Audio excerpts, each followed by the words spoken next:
ओशो एक परिचय।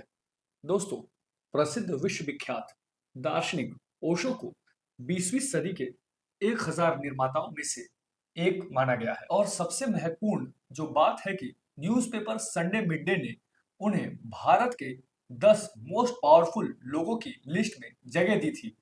महात्मा गांधी, जवाहरलाल नेहरू और भगवान बुद्ध के साथ, जिन्होंने भारत का भाग्य बदल दिया। साथियों, ओशो कहते हैं कि उनसे नफरत तभी करना जब आपके पास मजबूत तर्क हो, वरना नहीं तो आपको उनसे मोहब्बत हो जाएगी।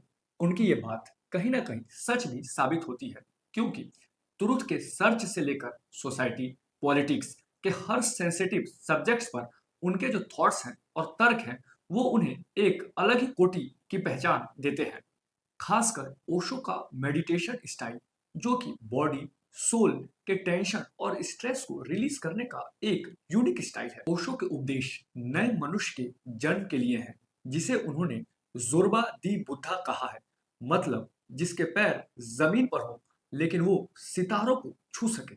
बड़े बड़े अचीवर्स, पर्सनालिटीज जिन्होंने ओशो को डीपली फॉलो किया है, उन सभी का मानना है कि अगर ओशो के ज्ञान दर्शन को फॉलो किया जाए और लाइफ में इम्प्लीमेंट किया जाए तो मनुष्य जाति में क्रांति संभव है। बाकी दोस्तों, विश्व में ऐसे लोगों की भी संख्या ज्यादा है और खासकर इंडिया में, जो कि ओशो के सिद्धांतों से एग्री नहीं करते। तो दोस्तों, ये एक छोटा सा ओशो का परिचय था। अब मैं आपको ओशो के द्वारा नरेट की गई एक मजेदार कहानी सुनाता हूँ।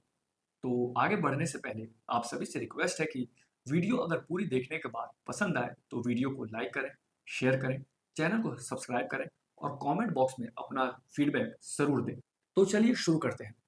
कहानी ऐसी है कि एक आदमी को 10 लाख रुपए की लॉटरी लग गई और यह खबर उसकी पत्नी को मिली। लॉटरी लगने की खबर सुनते ही पत्नी घबराने लगी, क्योंकि वो अपने पति को भली भांति जानती थी कि अगर उसके पति को 10 लाख रुपए एक साथ मिल जाए तो उसके पति का हार्ट फेल हो जाएगा। खैर, पति बाहर था तो पत्नी भागी भागी पड़ोस में गई और उसने एक मंदिर के पुजारी को पकड़ा, क्योंकि वो उसे ज्ञानी मानती थी। और उसने पुजारी को बता दिया कि उसके पति को 10 लाख रुपए की लॉटरी लगी है।